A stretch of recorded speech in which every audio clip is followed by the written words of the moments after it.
Par le pouvoir du crâne ancestral. Point Break ou Bad Boys 2? Attrape le chat!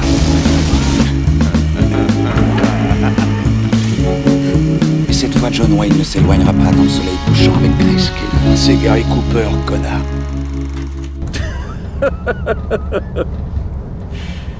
Je déconne. Mesdames et messieurs, bonsoir, bonjour, bienvenue dans ce nouvel épisode de Film à emporter. Je suis Alexandre et comme d'habitude je serai votre hôte avec Arnaud. Salut Arnaud. Salut Alex. Et bienvenue pour ce nouvel épisode de 2023. Une nouvelle saison commence. Bonne année Arnaud. Bonne année. Et nous allons ouvrir cette nouvelle année avec Speed Racer, film des sœurs Wachowski, avec Emile Hirsch, Christina Ricci, Suzanne Sarandon, Matthew Fox, John Goodman, sorti en avril 2008. Le film nous raconte les péripéties du jeune Speed Racer, qui est du coup un jeune pilote de course automobile dans un univers un futur proche, on va dire. Ouais. Voilà, qui du coup est traumatisé par la mort de son frère, qui en plus est lié à des histoires un peu de malversation, de trucage de course et de comment on appelle ça, de corruption. De corruption dans l'industrie automobile, etc. Et du coup, il va se retrouver confronté à une enquête pour faire tomber une industrie qui est en fait une espèce d'industrie de mafieux parrains qui sont au-dessus de tout ça. Qu'as-tu pensé de ce film, Arnaud ? Ce film qui, pour une fois, n'est pas conseillé par moi. Et pour une fois, c'est moi qui ai voulu le regarder. Ça change, c'est la révolution de 2023. Exactement. Du coup, le film c'est très compliqué pour moi d'en parler. C'est un film. En fait, moi, j'avais pas de grands souvenirs pour la simple et bonne raison. En le redécouvrant, je crois que je l'avais complètement loupé à l'époque. Et pour autant, malgré l'échec cuisant du film, parce qu'il faut le dire, le film a coûté 120 millions de dollars, il en a rapporté 93, donc il a pas remboursé, c'est quand même une catastrophe, surtout que c'était, je crois, leur premier film après la trilogie Matrix, donc les mecs étaient attendus au tournant, sur un film d'esthète, là c'est complètement un exercice de style, en fait c'est très particulier, c'est un film qui est bourré de références, qui bouffe un peu à tous les râteliers. Moi, c'est un peu le film pot-au-feu. C'est aussi la qualité du film et son problème pour moi, c'est-à-dire que c'est un film qui est vachement influencé du coup par la Japanime. Ouais. En fait, il regorge de références, jusqu'à la façon de filmer, jusqu'à l'utilisation de la musique, les effets de montage. En fait, ça donne un objet non identifié, qui est en ça hyper respectable, parce que du coup t'as jamais vu un truc comme ça. Non. On s'est fait la réflexion hier, malgré l'aspect vieillot évidemment et en même temps voulu. Mais c'est ça, c'est pas vieillot, c'est vraiment les incrustes qui sont déjà à l'époque, si tu veux, le côté criard des couleurs, saturé au possible. Il y a quelque chose en fait qui est vertigineux malgré tout. Je trouve aussi dans la rythmique, dans le montage. Moi, c'est le tour de force du montage qui fait que c'est une expérience de toute façon. Et même nous, on l'a vu sur une télé, tu vois. Je me dis, mais en salle, ça doit être ouf, quoi. Alors ça doit être ouf, par contre, ça doit être éreintant. T'as mal à la tête, mais t'as aussi ce truc de t'as mal à la tête parce qu'en fait, ça va trop vite. Oui. Et en fait, complètement, l'histoire comme tu l'as racontée là est simple en fait. Si tu veux, c'est un peu presque classique en grosse ligne, si tu veux. Le problème, c'est que j'ai l'impression, moi c'est le problème que j'ai avec eux sur certains de leurs films, par exemple Jupiter, quelque part Cloud Atlas, même si je le trouve un peu plus noble au sens il y a quand même plus de portes ouvertes. Ouais. Là je trouve que quand même c'est un film qui va droit au but tout de suite, sans jamais draguer le spectateur. Tous les spectateurs sont pas logés à la même enseigne. Ceux qui ne sont pas dans la Japanime découvrent un truc, une espèce de truc comme ça, barbaque qui est mis sur l'écran, où en fait c'est très dur de se raccrocher à la moindre paroi du truc, parce qu'en fait faut être dans un mood où en fait tu connais tout faut connaître en fait de quoi il parle. Ouais. En fait, c'est particulier parce que c'est même pas une histoire de Japanime ou quoi, parce que c'est de jeux vidéo aussi. Voilà, parce que c'est surtout Japanimation, parce que c'est surtout parce que c'était un animé japonais qui regardait, dont ils étaient fans, etc. Mais finalement, ça reste.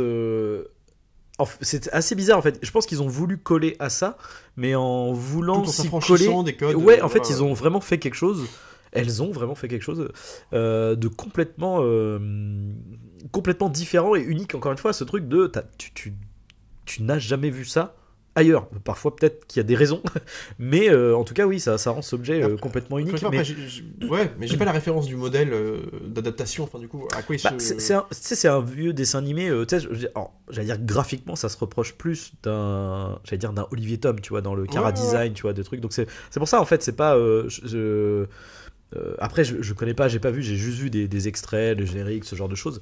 C'est pas aussi pop et flashy. Mais après, c'est vrai que le dessin animé en soi, il y a ce côté, dans les dessins animés, de fait, les couleurs sont toujours très saturées, en fait. Ouais, donc l'idée, c'est vraiment de te caler à ça et d'aller... En fait, ils sont vraiment allés dans le délire jusqu'au bout, en fait. Mais en fait, je pense qu'il y a un truc Enfin, moi, ce qui me fait un peu sortir du film, c'est que, en fait, moi, je voyais la fabrication, c'est-à-dire que je voyais le montage, et que je trouvais, mais pour le coup, il est vertigineux, il est dinguissime. Tout le en montage gardant est trop une bien. fluidité. Toujours, et que c'est toujours fluide, tu sais aussi.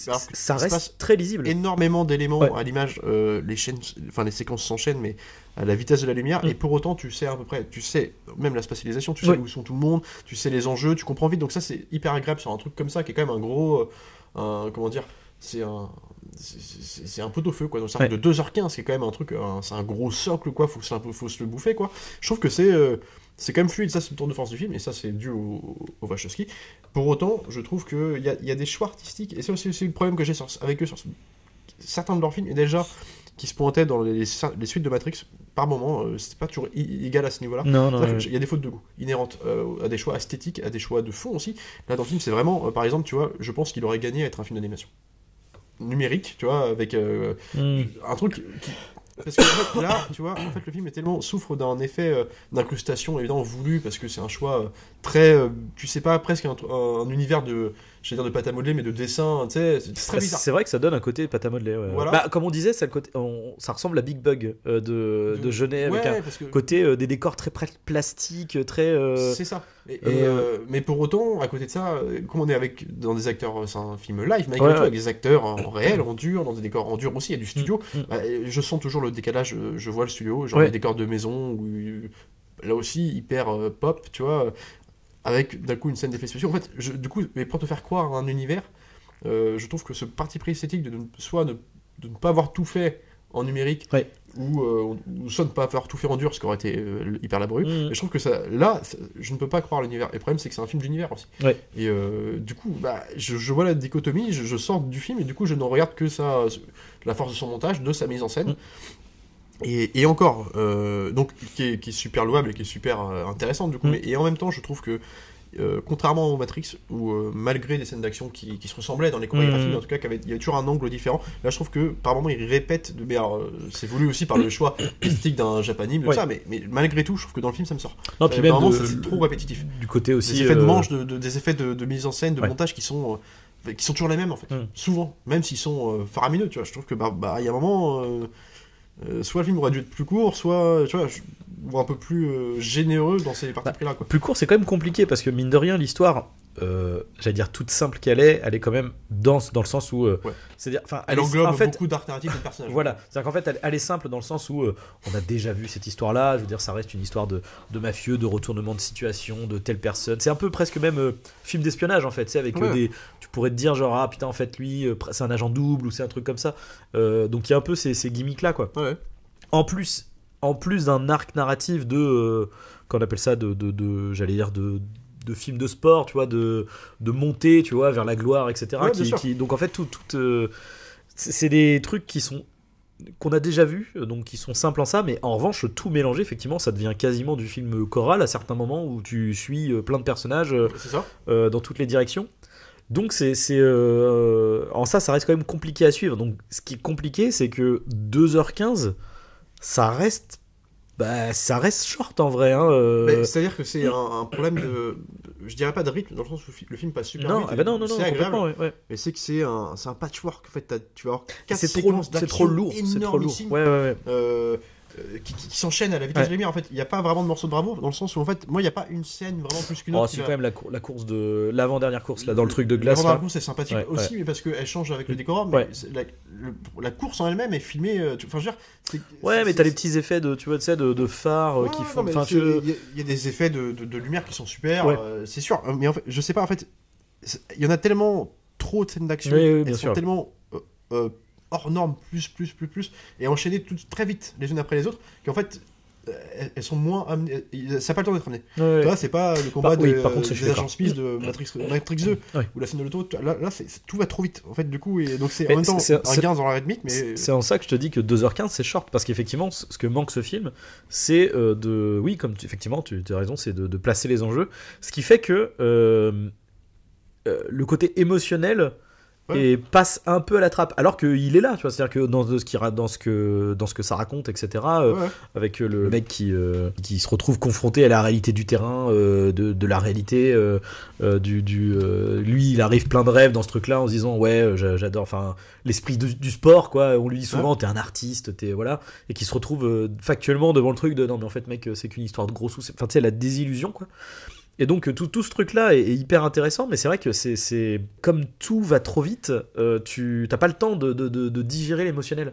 Je suis d'accord. Il y a quelques jolies scènes, notamment de dialogue entre le personnage de j'ai perdu son nom, mais de Matthew Fox et Jason Speed Racer, où il parle de son frère, et enfin jusqu'à la révélation, mais du coup qui est symboliquement qui est super intéressante, et qui sont des moments de pause qui font déjà à la fois du bien dans le rythme et qui sont joliment amenés. Pour le coup, ça c'est pas mal, mais en fait je trouve que ça suffit pas à faire exister les personnages. Et en plus de ça, je trouve qu'il y a là aussi c'est une question de choix, c'est-à-dire que sous couvert de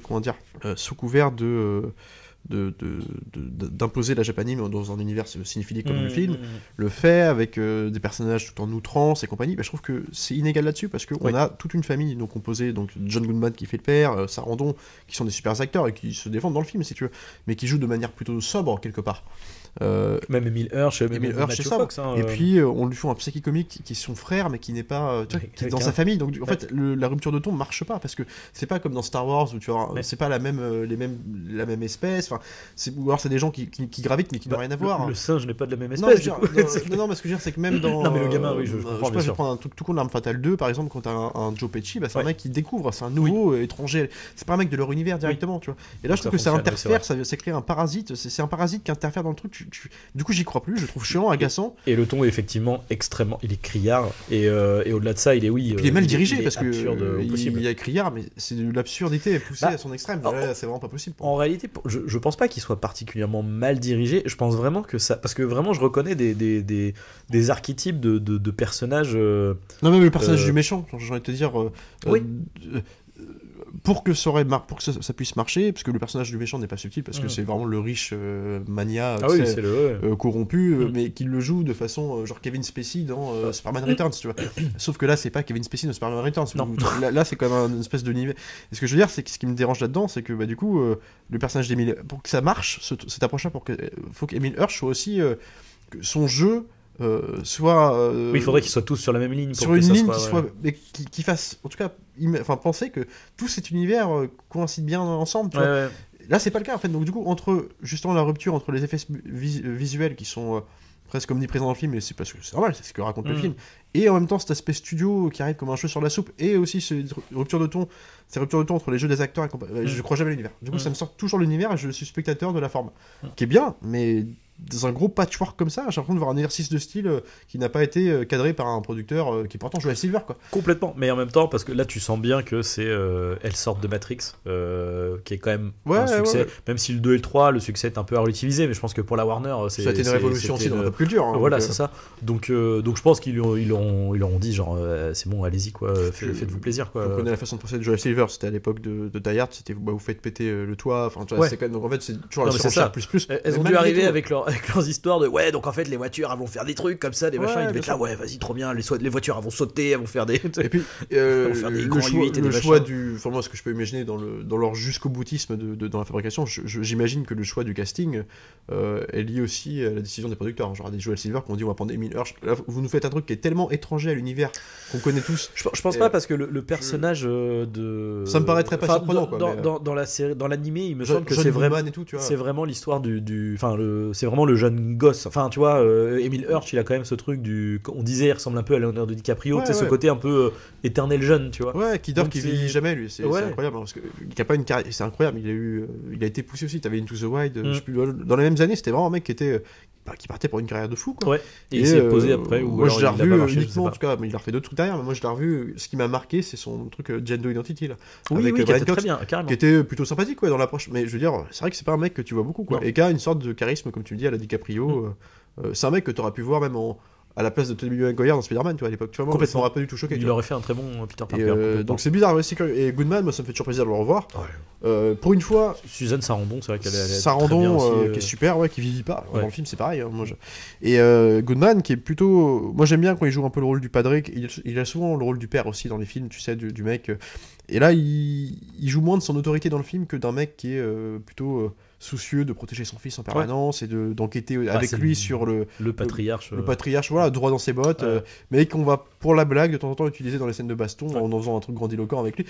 Du coup, c'est rigolo parce que lui, ça marche à peu près dans le sens où comme il le joue tellement sobre, posé, un peu grincheux presque, et de le voir d'un coup s'éclater dans les bastons, cette rupture marche bien avec lui. Mais enfin, mais en fait, ça fonctionne. C'est un équilibre, quoi, Ça fonctionne parce que là encore une fois, effectivement, c'est un problème de comme tu dis, de direction d'acteur ou de volonté de caractérisation de personnage. C'est-à-dire que lui va, comment dire, il va avoir un côté humoristique dans ce qu'il va faire dans les scènes d'action, parce que du coup on le présente comme c'est le mec, je crois, qui a fait de la lutte, genre c'est Lucha Libre, tu vois. Mais le truc c'est que lui il le joue sérieusement en fait. Tu vois, quand il se bat, il le joue sérieusement. Que le gamin, littéralement, t'as une scène où son ami le singe lance du caca sur les méchants en fait. Ouais, non mais voilà. Donc du coup c'est ça le truc, c'est que lui du coup se comporte comme un personnage de cartoon quoi, mais de cartoon genre Looney Tunes quoi. C'est pas et que non, tous les autres personnages sont plutôt sérieux. Voilà, il y a de l'action, il y a de la quand ils sont dans les scènes d'action, ils sont comment dire. Il y a un enjeu, il y a un danger de mort parfois, etc. Donc ils prennent les choses telles quelles. Bien sûr.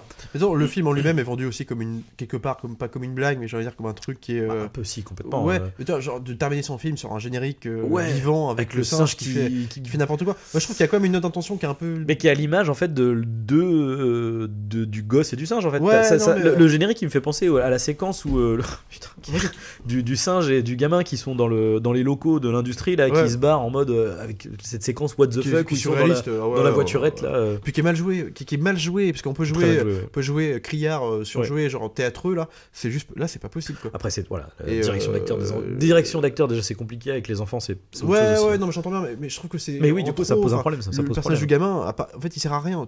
Alors on essaie de justifier sa présence des moments où il va essayer de sauver par un geste, il va se sauver dans une scène de baston, par exemple, son frère et compagnie, mais ça sert à rien, ça aurait pu être fait autrement. Non, après. Et je trouve en plus que c'est une manière de. Enfin, moi je trouve ça un peu. Honnêtement, comment dire. Presque puant la démarche de le mettre du générique comme ça terminé. Genre, il y a un côté.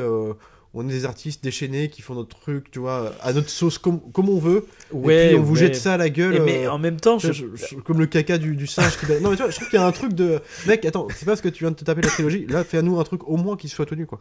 Le montage suffit pas pour moi. Tu vois, je trouve non, c'est vrai. Mais en même temps, moi, j'aime le jusqu'au boutisme de la démarche. Ouais, c'est-à-dire qu'il y a des choses. Alors, le problème, mais comme beaucoup de choses après, en fait, effectivement, tu parlais de Jupiter Ascending, il y a un peu ce même problème de ce que nous on va appeler la faute de goût, mais en fait le goût c'est toujours un peu subjectif quoi. Et peut-être que tu vois Speed Racer ça me paraît compliqué qu'on revienne dessus enfin quoique il est rehaussé par rapport à au gadin qui s'est pris à sa sortie. Les critiques avec le recul sont plus positifs et saluent un peu plus le côté technique, la mise en scène, etc. Ça reste dans une communauté bien sûr ça reste un public de niche quoi. Ouais voilà bien fait. Mais c'est vrai que voilà Jupiter Ascending a aussi ces trucs de faute de goût qui ponctuent le film régulièrement avec le Channing Tatum croisé chien labrador. Non mais ouais, ces trucs. Ce que je veux dire c'est que après, mais à la limite peu importe si le truc est tenu, pourquoi pas, tu vois.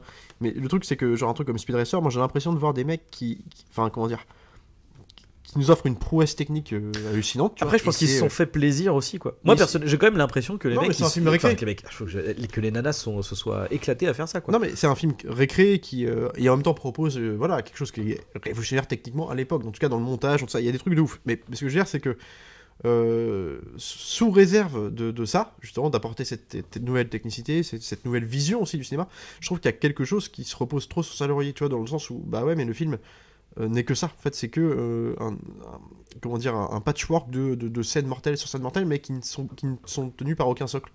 Et moi, ce qui me dérange là-dedans, c'est que on vient de se taper Matrix. Justement, Matrix 1, c'est un exemple de socle narratif. Oui, carrément.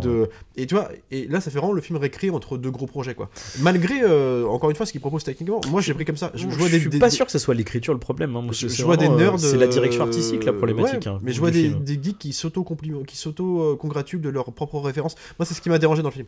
Et tu vois, un truc paradoxalement, si je peux la comparer dans une approche aussi, c'est un truc comme Scott Pilgrim de Edgar Wright. Je trouve que il va dans son délire geek assumé jusqu'au bout, mais pour autant, lui, il te met des portes d'entrée par tout le monde. Avatar, quand un mec Cameron te fait Avatar et qui te fait, il y a de la référence à la japanime, même ne serait-ce que le visuel des personnages, juste les yeux, le travail sur les yeux, c'est ça, les grands yeux dans l'univers, l'univers étendu.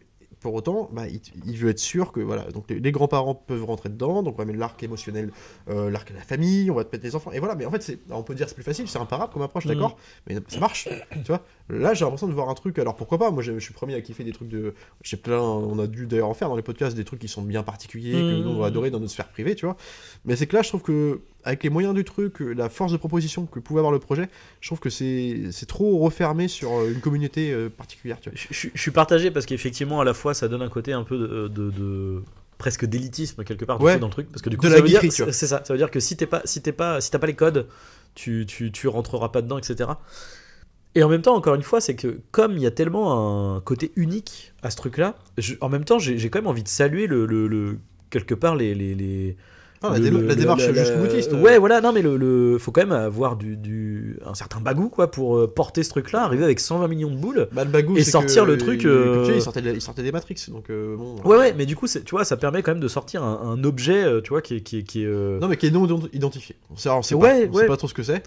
Mais c'est sûr. Mais ce que je veux dire, c'est que t'en as eu pléthore de films qui n'avaient pas ce bagage technique de ouf aussi, faut le saluer, mais des trucs comme je sais pas, des trucs aussi un peu chelous là que Wanted, tu sais, qui était aussi une adaptation d'ailleurs. Oh mais Wanted, c'est vachement plus enfin pour le coup c'est vachement plus comment dire classicos dans la structure et tout ça. Ça raconte une histoire très simple et puis en plus enfin là il y avait en plus dans Wanted une approche comment on appelle ça, c'était Fight Club du pauvre un peu, tu vois, enfin c'était une sorte de sous Matrix, hein, c'est sûr, mais c'était un sous Fight Club, matinée de Fight Club exactement dans la structure.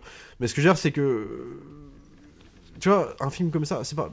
Quand je dis melting pop de plein de trucs là, donc ça peut être hyper bien, mais tu vois, par exemple, ils te foutent des scènes de baston façon Yakuza, des chorégraphies tout droit sorties de Matrix, tu te dis, ok, c'est bien, mais c'est pas ce que raconte le film, enfin, tu vois, c'est pas l'objet. Enfin, là, c'est en train de voir, d'un coup, ils te foutent du film de Yakuza dans un truc de course automobile. Enfin, tu sens parce qu'ils ont fait Matrix et tout, et du coup, ça, alors c'est super bien filmé.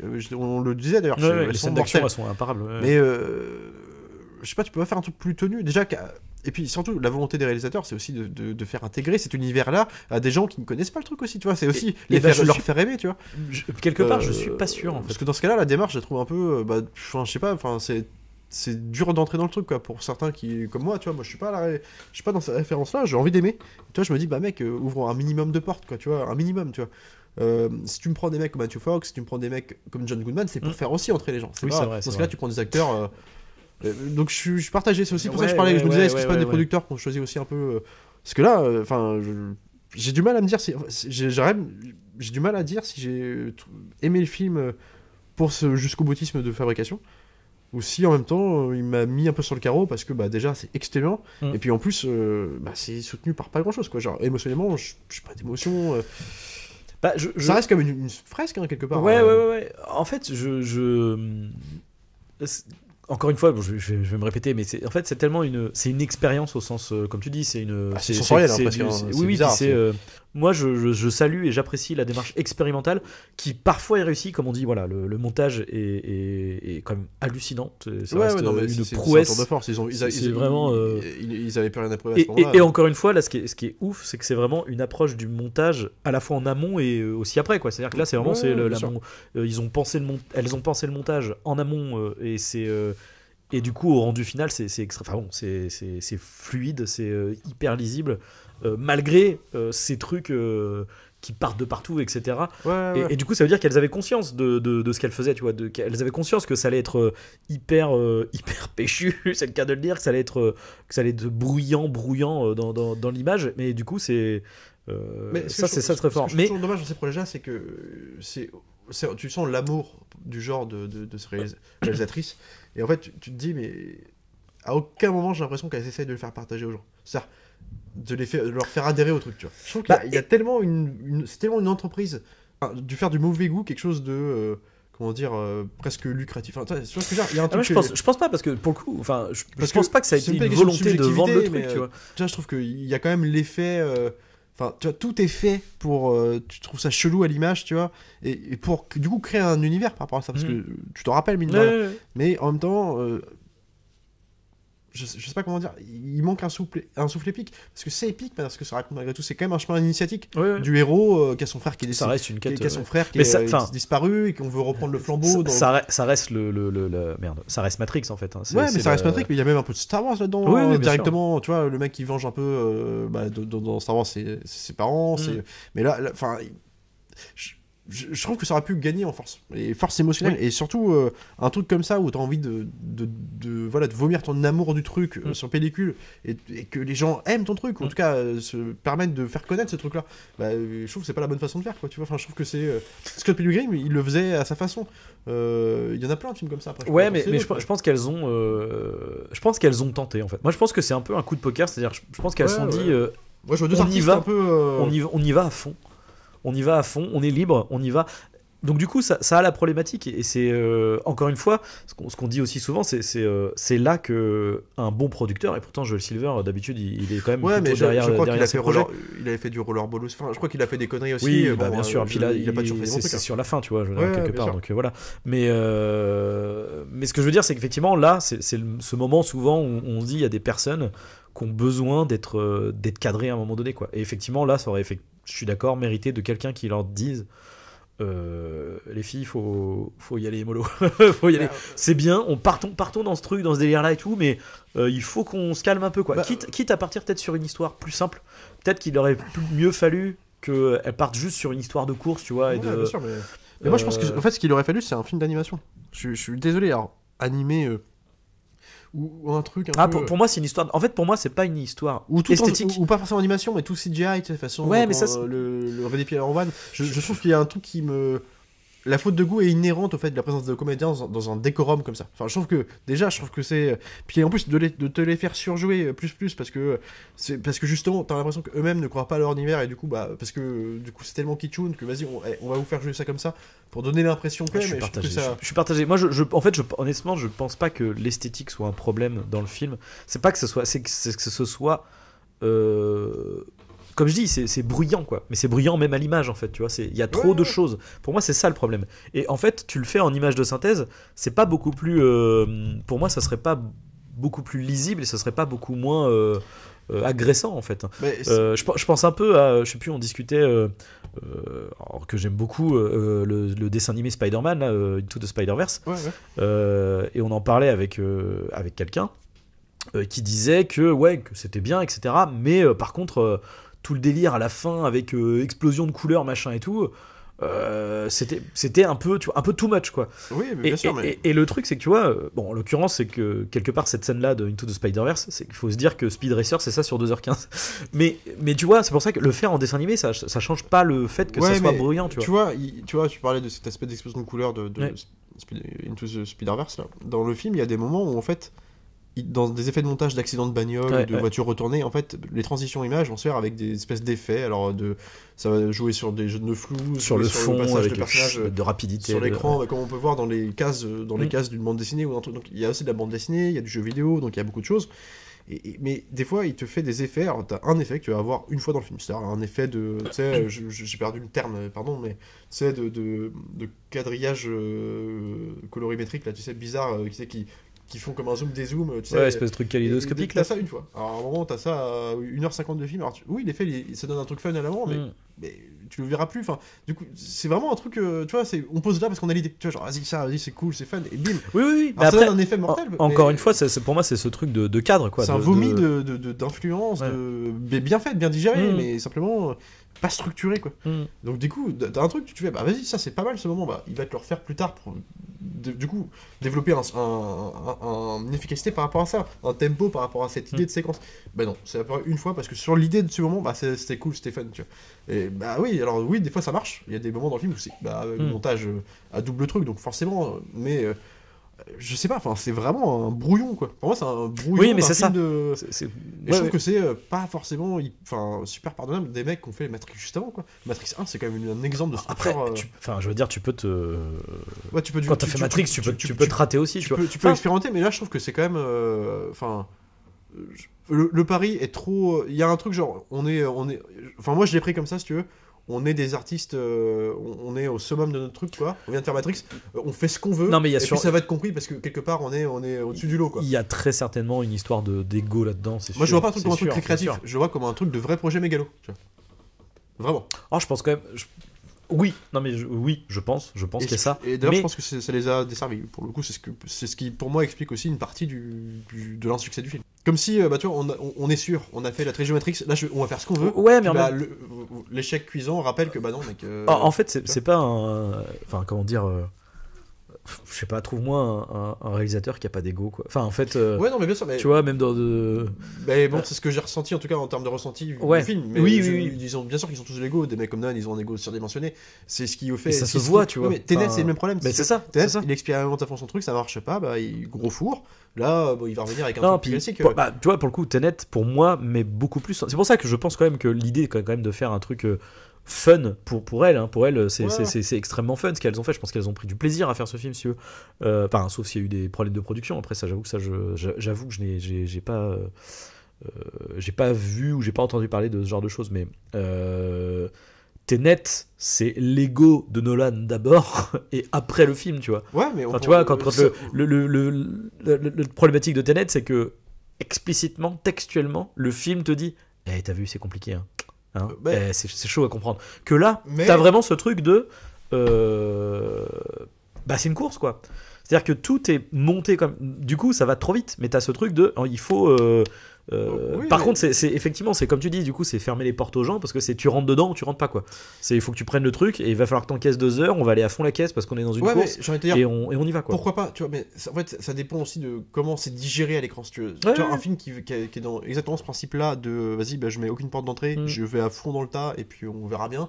C'est que par exemple, Pacific Rim de Guillermo del Toro, c'est quand même un film qui visuellement emprunte à beaucoup d'éléments. Le film, il est pas forcément il est hyper ludique comment il est raconté, mais faut connaître. Enfin, je pense que si tu connais un peu ses sources d'influence, tu digères encore mieux le film.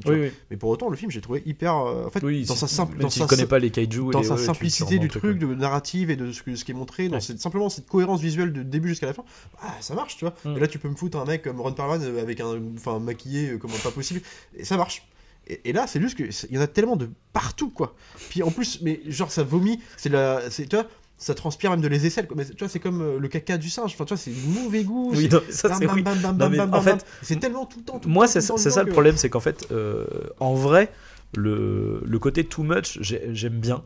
Moi, j'aime bien. Encore une fois, parce que ça donne une expérience particulière. Par contre, je suis d'accord. Moi, le gros problème, c'est que par moment, il y a des fautes de goût qui jurent énormément. C'est vrai que oui, le coup du caca, le coup de y a plein de choses comme ça qui sont. Tu te dis merde, quoi. Tu fais putain, cette séquence c'est trop bien, et là t'as le truc qui arrive, tu fais non, pas maintenant. Mais en fait, pour moi, ce film, c'est pour faire un peu une image un peu douteuse, mais c'est un chanteur d'opéra qui a la chiasse. Ça sort par tous les trous, mais c'est ça. En fait, c'est ça.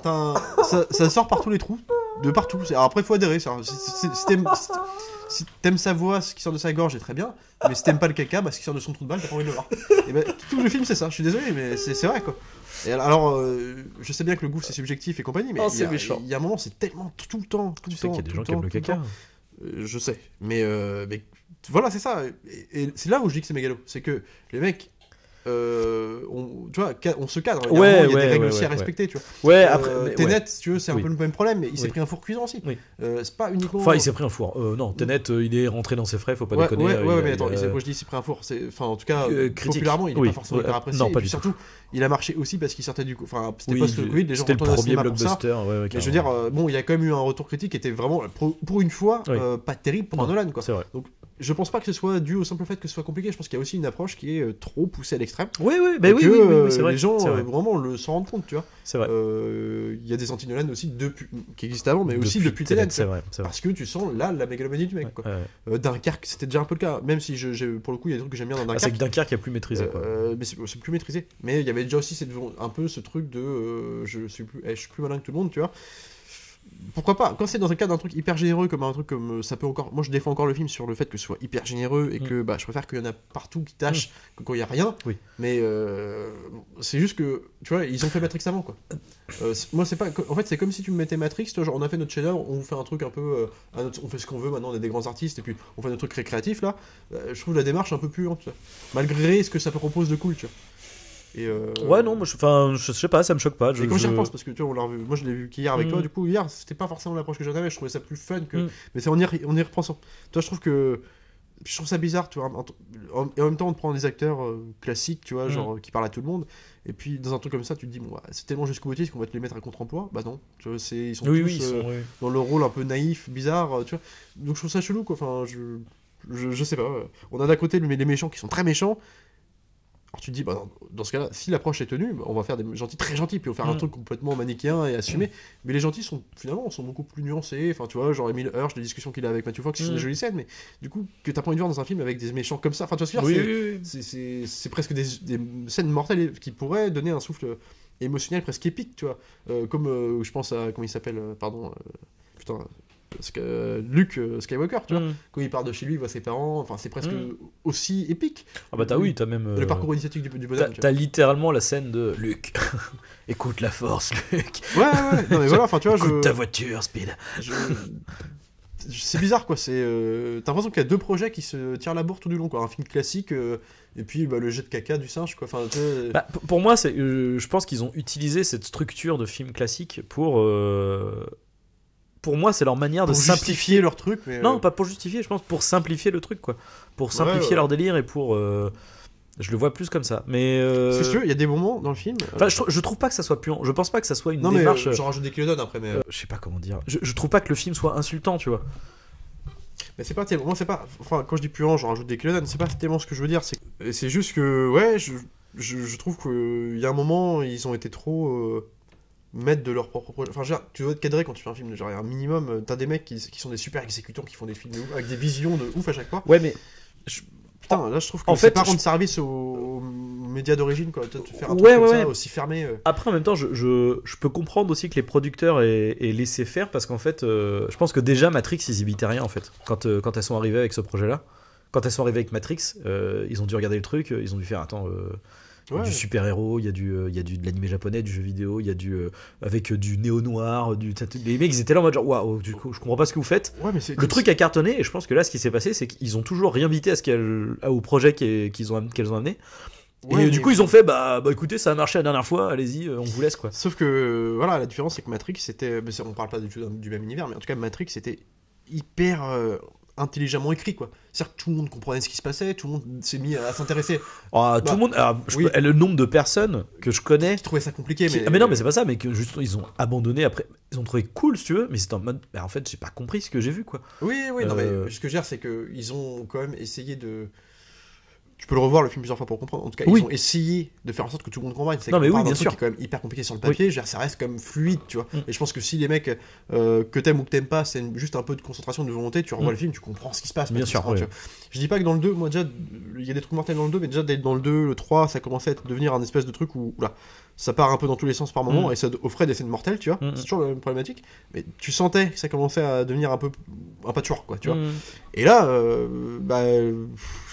je sais pas, en fait, c'est ça un peu. Et c'est ce qui fait aussi que le film est dur à digérer. C'est qu'en fait, tu sors, t'as mal à la tête, quoi. Alors après, l'avantage de Matrix, c'est que la forme restait beaucoup plus classique. Enfin, la forme, je veux dire, l'esthétique. Pardon. Oui, bien sûr. C'est-à-dire que, effectivement, là, le problème qu'il y a avec Speed Racer, c'est qu'en plus de ce patchwork de référence, c'est aussi un patchwork visuel.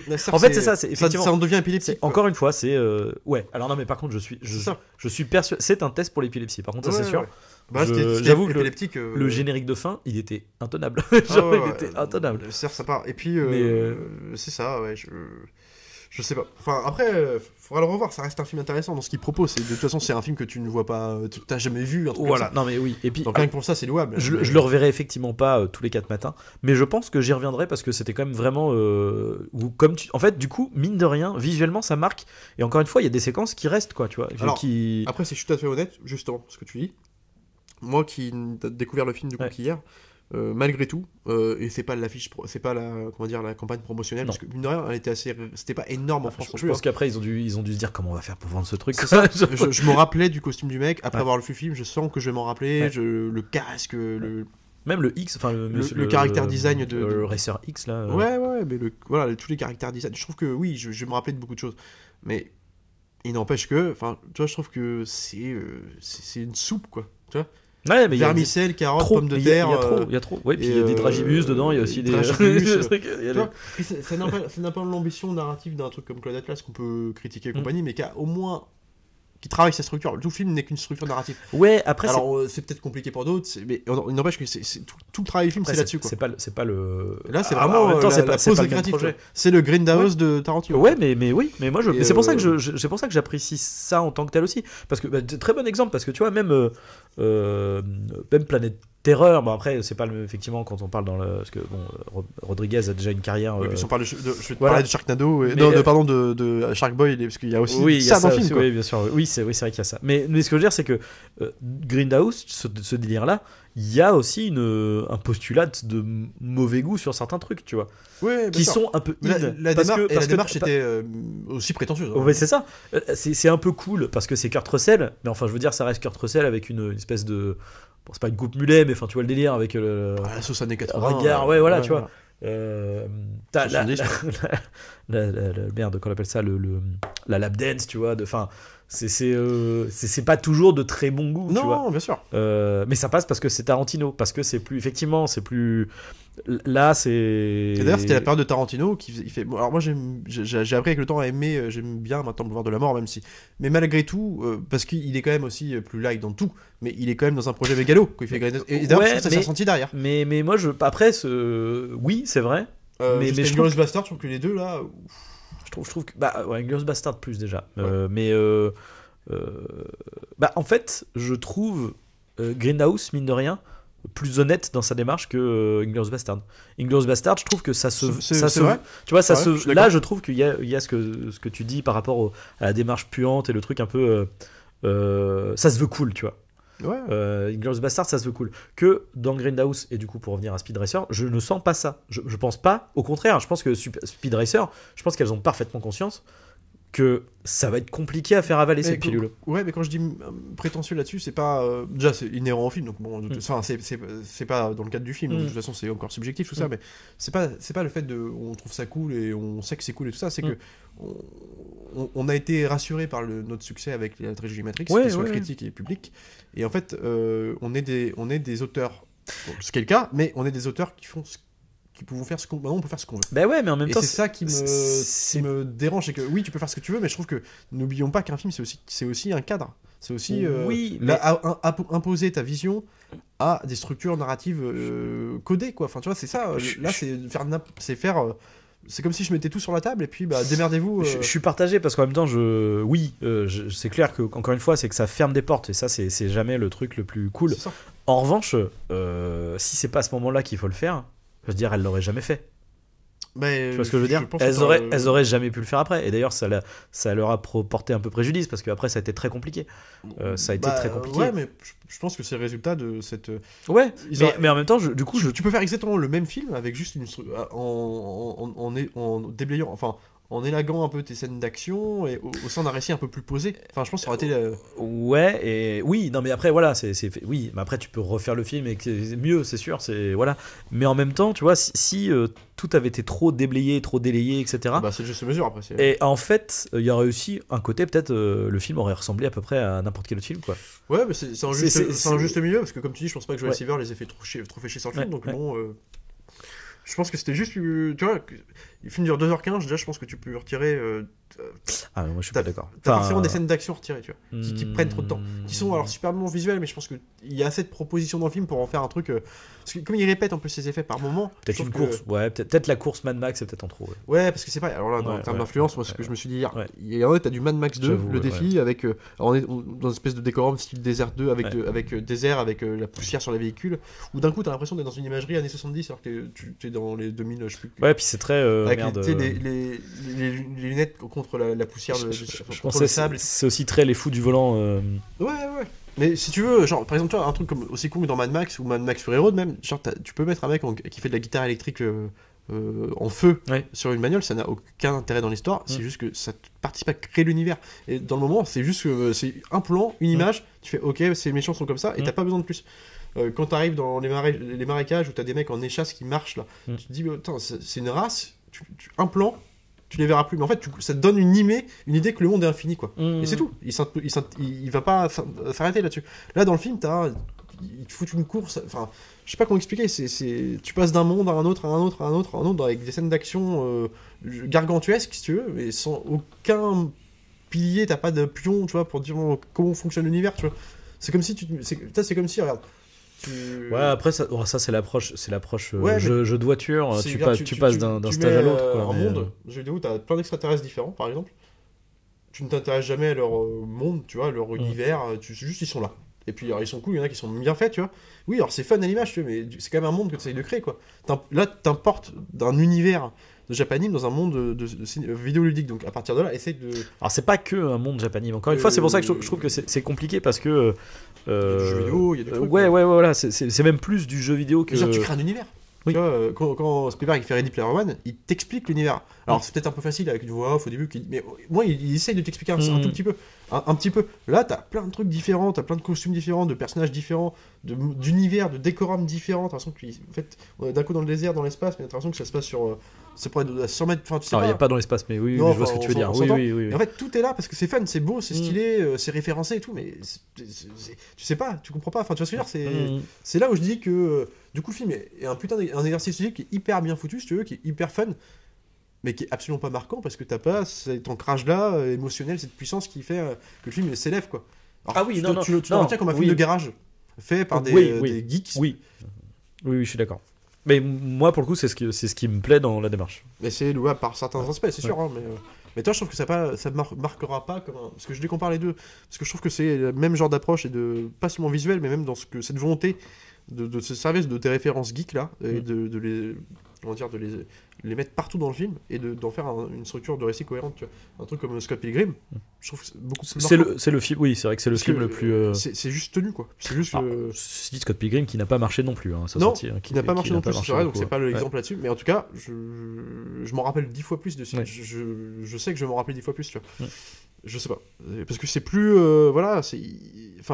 il est dans tous ses excès là-dedans, et pour autant il n'oublie pas la structure d'un film, de te faire adhérer à des personnages, voilà. Et par moments il le fait avec Emile Hirsch, et les discussions encore une fois avec Matthew Fox et tout, la révélation finale qui est symboliquement qui est belle, et sauf que comme pendant une plombe de film tu nous montres Matthew Fox avec son masque là, ridicule parce qu'en même temps c'est référencé, jamais à aucun moment Enfin, ça arrive comme un cheveu sur la soupe, oui, c'est vrai. Parce que jamais tu ne te poses la question de savoir qui est ce mec, c'est juste un mec en costume, enfin tu sais qui est... si, parce que quand même t'as l'approche du... Enfin, comment dire...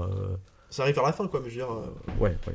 Donc c'est ça, en fait, que Bon, après, j'étais pas aussi énervé hier, hein. C'est pas que je suis énervé, c'est juste que... Enfin, du coup, je me rends compte un peu... avec le recul, j'ai mûri l'idée d'un truc un peu...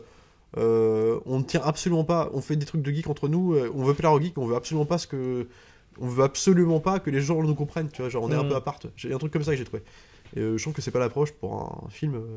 Enfin, eux ils font tellement des films, si tu veux, qui sont expérimentaux, mais donc, même tous, même les plus classiques sur la forme, comme des Claude Atlas, c'est expérimental dans la structure narrative, tu vois. Claude Atlas, c'est plutôt expérimental. Le plus classique. En fait, le plus classique, ça reste Jupiter Ascending, je crois. Hein.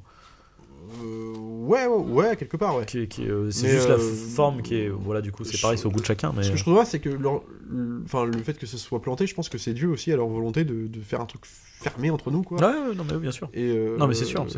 Et qui puisse... Après, ça leur a sûrement desservi pour monter des projets... Après, il faut se dire aussi que c'est aussi un film, quelque part, qui arrive peut-être, enfin c'est même pas peut-être, c'est sûr, qui est trop tôt en fait. Peut-être aussi. Parce que Scott Pilgrim, c'est quoi, c'est 6 ans plus tard, 8 ans plus tard, c'est 2014, je crois que 2013. ouais, 2013, un truc comme ça. Aujourd'hui, la culture geek, elle est dans la culture populaire. À l'époque, c'était les prémices, quoi. C'était le début, c'était compliqué, quoi. Non, bien sûr. Et en plus, c'est pas, tu vois, autant il y a pour la lecture geek, le côté le côté jeu vidéo est très clair. Ouais. Autant le côté animé, je veux dire, alors peut-être que pour les Américains, Speed Racer, Ouais, c'est un dessin animé connu. En France, c'est pas non plus le truc le plus. C'est pas Dragon Ball, tu vois. C'est dans le montage. Tu vois, par exemple, les jurys de course là, qui apparaissent en profil défilant, tout ça. Enfin, c'est des trucs, c'est des cases de. T'as l'impression de voir des cases de dessins animés. Ouais, mais ça, c'est encore une fois, tu vois, je disais Olivier Tom, tu vois, c'est ce genre de truc, tu vois, avec. Mais.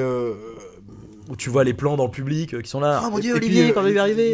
Il y a un côté très japonais, mais aussi dans cette idée de justement de bourrer le truc d'effets.